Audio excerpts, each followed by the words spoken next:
warahmatullahi wabarakatuh. Perkenalkan, nama saya Cynthia Dewi Nilam Kusuma, NIM 2019-410037. Nah, di sini saya memaparkan materi yang pertama tentang kajian sosial masyarakat desa. Teman-teman tahu sih apa sih pengertian desa itu? Nah, desa itu sekumpulan orang yang tinggal di daerah-daerah tertentu. Nah, di sini juga ada kesatuan wilayah. Nah, kesatuan wilayah itu ada juga terkaitan dengan pengertian desa. Nah, di sini juga ada memiliki sifat-sifat homogen. Nah, karakter demografis, tingkatan pendidikan antar penduduk, perkembangan teknologi, ragam pekerjaan, basis ekonomi penghuninya. Nah, di sini juga ada menurut para ahli dari Sutarjo atau Hadikusumo, yang arti desanya suatu kesatuan hukum di mana pertempat tinggal suatu masyarakat yang berkuasa mengadakan pemerintahnya sendiri. Nah, di sini juga ada pendapat dari SS Kansil. Pengertian desa itu suatu wilayah yang ditempati oleh sejumlah penduduk sebagai kesatuan masyarakat, termasuk di dalam kesatuan masyarakat hukum yang mempunyai organisasi pemerintah rendah langsung di bawah camat dan berhak menyelenggarakan rumah tangganya sendiri dalam Ikatan Negara Kesatuan Republik Indonesia. Nah, di sini juga ada menurut Undang-Undang Nomor 32 Tahun 2004 yang artinya pengertian desa adalah kesatuan masyarakat hukum yang memiliki batas-batas wilayah yang berwenang untuk mengatur dan mengurus kepentingan masyarakat setempatnya. Nah, berdasar asal-usul dan adat istiadat setempat yang diakui dan dihormati dalam sistem reproduksi negara Kesatuan Republik Indonesia. Nah, di sini juga ada unsur-unsur desa. Ada daerah atau wilayah, ada kependudukan dan keseluruhan tata kehidupan, dan yang terakhir itu letak. Dan di sini pengertian dari daerah atau wilayah itu tanah produktif dan tidak dan penggunaannya, luas lokasi dan batas lingkungan geografis setempatnya. Nah, di sini juga ada pengertian dari kependudukan, yaitu jumlah penambahan, kependataan, persembaraan, dan mata pencarian penduduk setempat. Dan juga ada pengertian dari keseluruhan tata kehidupan, yaitu pola tata pergaulan, bagaimana sih pergaulan masyarakat desa itu. Dan juga di sini juga ada yang dijelaskan tentang yang terakhir itu letak. Letak desa pengaruhi perkembangan, bagaimana sih perkembangan di desa itu tersebut. Dan juga ada fungsi dan potensi desa. Nah, fungsi desa itu apa sih? Di sini fungsi desa itu ada 3, yaitu daerah penyangga pangan, yang kedua sumber bahan baku, mentah dan tenaga kerja, yang ketiga desa agraris, yang artinya salah satu peran pokok dengan terletak di bidang ekonomi, yaitu sebagai daerah produksi pangan dan produksi ekspor. Yang kedua yaitu potensi desa. Potensi desa itu ada 2, yaitu visi yang ada tanah, air, iklim, manusia, hutan. Yang kedua non fisik, yang di dalamnya itu kegotong royongan, kekeluargaan dan lembaga sosial. Nah, di situ kondisi antar desa tidak sama karena lingkungan geografis dan keadaannya penduduknya berbeda dan cocok kehidupan juga berbeda. Nah, di sini juga ada tipe-tipe desa. Di sini ada pradesa, desa swadaya atau desa tradisional. Yang kedua desa swakarya atau desa transisi. Yang ketiga itu desa swasembadaya atau desa maju. Nah, yang di dalam pengertian tersebut masyarakat itu desa swadaya, yaitu desa swakarya adalah desa yang dalam perkembangan memiliki tingkat kemajuannya. Nah, di sini juga ada desa swadaya atau desa tradisional. Desa tradisional adalah desa dengan yang masyarakatnya masih memegang teguh atau terikat oleh adat istiadat dan tradisi yang ada. Nah, di sini juga ada desa swakarya, desa transisi. Nah, desa transisi adalah desa yang dalam perkembangan memiliki tingkat kemajuan di atas desa swadaya. Yang terakhir itu desa swasembadaya atau desa maju. Desa swadaya atau desa maju itu memberikan label pada daerah yang sedang berkembang atau sedang maju dengan desa yang lebih maju dari desa swadaya dan tidak lagi terikat oleh adat istiadat. Nah, di sini juga ada pengertian dari masyarakat. Ada sensitif berkomunikasi. Sejumlah manusia hidup mendiami suatu wilayah tertentu secara bersama-sama dengan menciptakan sejumlah aturan, kaidah dan budaya yang harus ditaati. Dan di sini juga ada unsur-unsur masyarakat. Unsur-unsur masyarakat itu ada dua. Ada empat. Yang satu, sekelompok manusia yang hidup bersama. Yang kedua, bercampur untuk waktu yang cukup lama. Yang ketiga, mereka sadar bahwa mereka merupakan suatu kesatuan. Yang keempat, mereka merupakan suatu sistem hidup bersama. Dengan kesimpulan, dengan berkumpulnya manusia akan timbul manusia baru. Selain itu, sebagai akibat dari hidup bersama itu timbulan sistem komunikasi dan peraturan yang mengatur hubungan antara manusia dalam sekelompok tertentu. Dan juga ada proses terbentuknya masyarakat. Di situ ada dorongan manusia untuk bermasyarakat. Nah, di situ ada 5 dorongan. Yang pertama, pemenuhan kebutuhan dasar biologis. Yang kedua, kemungkinan untuk bersatu atau bergaul dengan manusia lain. Yang ketiga, keinginan untuk bersatu dengan lingkungan hidupnya. Yang keempat, mengembangkan keturunan melalui keluarga. Yang kelima, seluruh tingkat laku yang berkembang akibat interaksi sosial antara manusia. Dan juga ada hubungan individu dan masyarakat. Individu dan masyarakat. Individu ini dibagi 3 aspek, yaitu organis, jasmani, 2 psikis, rohanian, yang ketiga sosial. Yang artinya individu sebagai makhluk sosial tidak bisa dilepaskan dari lingkungan sosialnya. Di sini juga ada bahan yang ketiga itu masyarakat pendesaan. Karakteristik umum masyarakat desa itu sederhana, mudah curiga, khusyuk, kekeluargaan, menjunjung tinggi unggas, lugas, tertutup dalam hal keuangan, minder, menghargai orang lain, jika diberi janji akan selalu diingatkan, suka gotong royong, demokratis, religius. Dan di sini juga ada cara bersikap atau beradaptasi dengan masyarakat desa, yaitu bersikap adab ansos, yang kedua menghargai, yang ketiga terbuka, yang keempat tepat jani atau waktu, serawung atau membaur, ada demokratis, ada bersahabat, sopan santun, membantu tanpa pamrih, silaturahmi, gotong royong atau berpartisipasi, religius. Itu materi pertama yang saya sampaikan.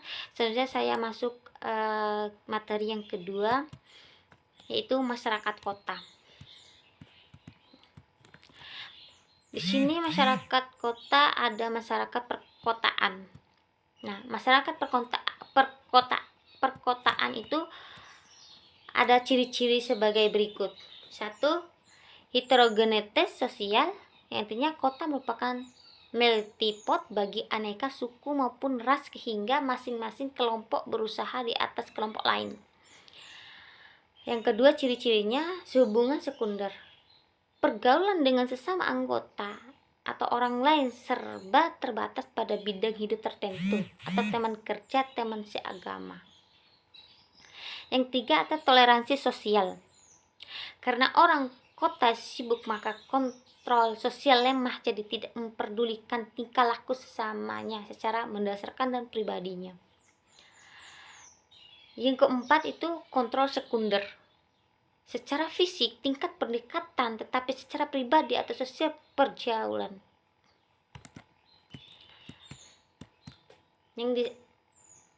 Yang kelima yaitu mobilitas sosial. Ikatan sukarela.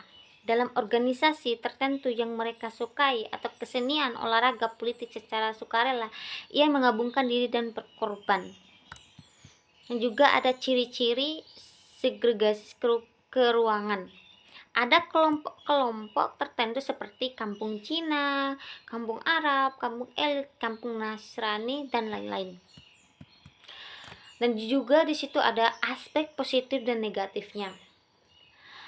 Masyarakat perkotaan sering disebut dengan urban community.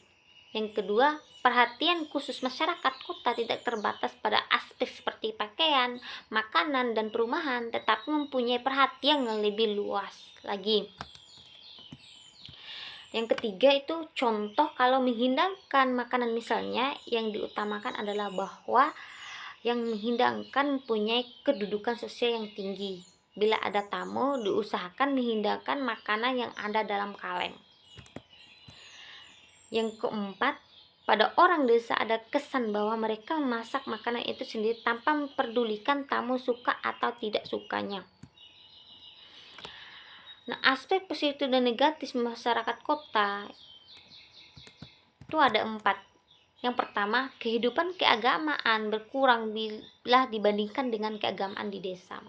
Yang kedua, orang kota pada umumnya dapat mengurus dirinya sendiri tanpa bergantung pada orang lain atau individualis. Yang ketiga, pembagian kerja di antara warga-warga kota juga lebih tegas dan mempunyai batas-batas yang nyata. Misalnya, PNS akan lebih banyak bergaul dengan sesama PNS-nya. Yang pun keempat itu kemungkinan untuk mendapatkan pekerjaan yang juga banyak diperoleh warga kota pada warga desanya. Pekerjaan warga desa lebih sifat seragam. Dan juga ada jalan pikiran rasional pada umumnya dianut masyarakat perkotaan, di mana interaksi terjadi pada kepentingan pribadinya, bukan kepentingan sesama masyarakatnya. Nah, poin 6 itu jalan kehidupan yang cepat di kota-kota, sehingga sebagian waktu yang teliti sangat penting untuk dapat dikerjakan kebetulan individunya. Poin yang ketujuh yaitu perubahan sosial tampak dengan nyata di kota, sebab kota terbuka dalam menerima pengaruh dari luar sehingga terjadi pertentangan antara golongan tua dan golongan muda. Itu materi yang kedua yang saya bawakan.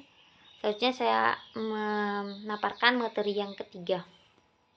Saya lanjut pada materi yang ketiga, yaitu pentingnya pembangunan petani dan peternakan dalam berbagai perspektif.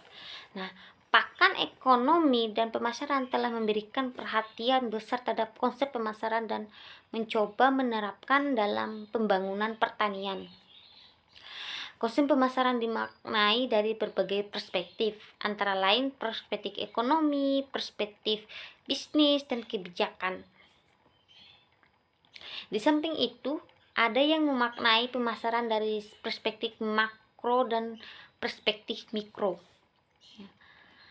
Perusahaan mengaji konsep pemasaran dalam perspektif ekonomi, baik mikro maupun makro.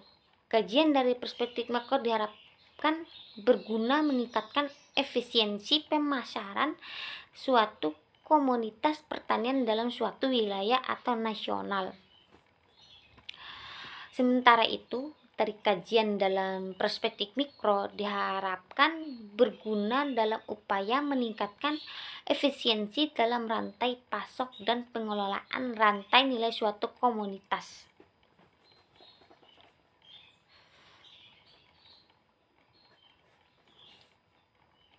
Selanjutnya, secara mikro beberapa pelaku usaha rantai pasok komunitas pertanian Indonesia mempunyai efisiensi yang rendah sehingga kalah bersaing di pasar domestik dan global.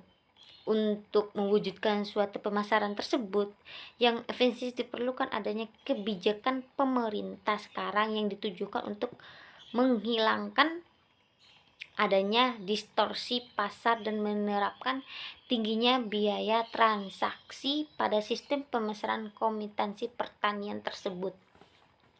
Nah, sementara itu, untuk mewujudkan efisiensi pemasaran di tingkat mikro atau pelaku usaha menjadi efisiensi di tingkat makro atau nasional, diperlukan adanya keterpaduan antara kebijakan makro terkait sistem distribusi dan pemasaran komoditas pertanian dan kegiatan usaha ekonomi mikro dalam rantai pasok komunitas pertanian.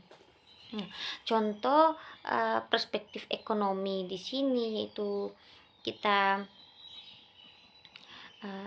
menjalankan bisnis, dan juga di sini juga ada perspektif bisnis. Kita menjalankan bisnis, misalnya kita menjual barang bekas, dan juga kita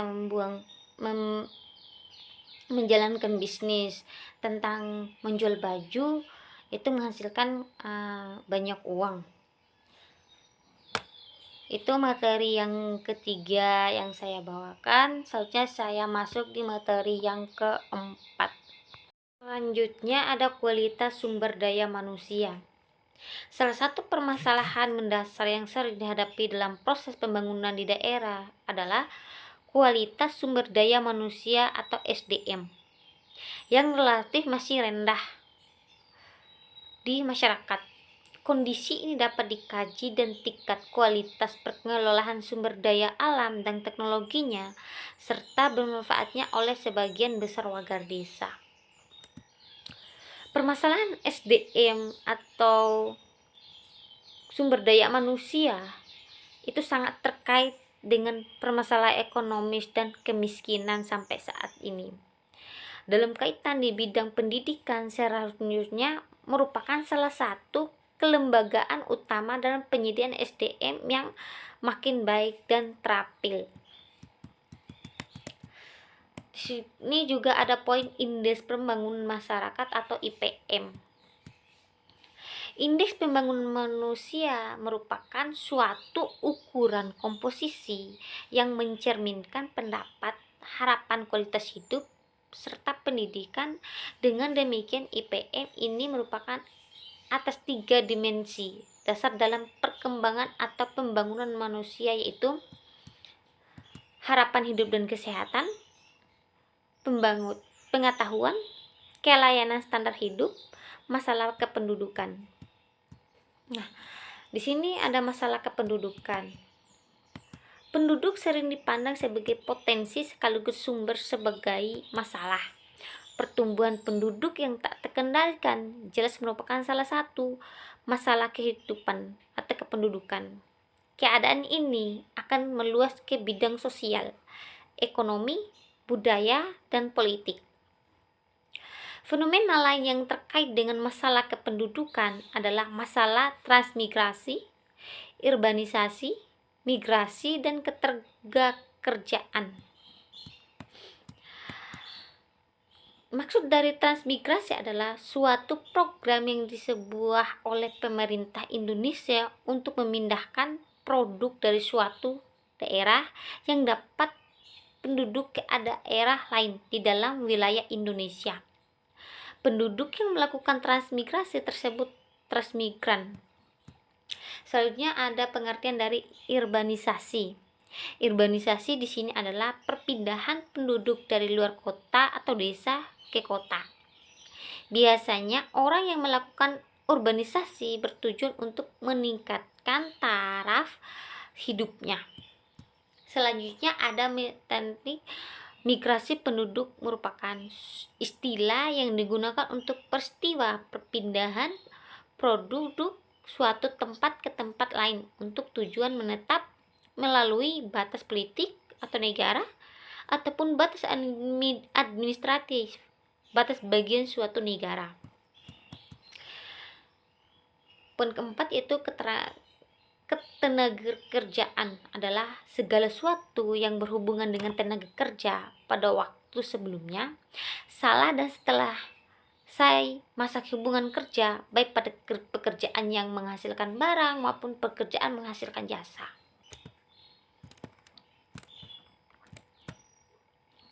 Mungkin itu paparan yang terakhir, paparan materi yang keempat dari saya.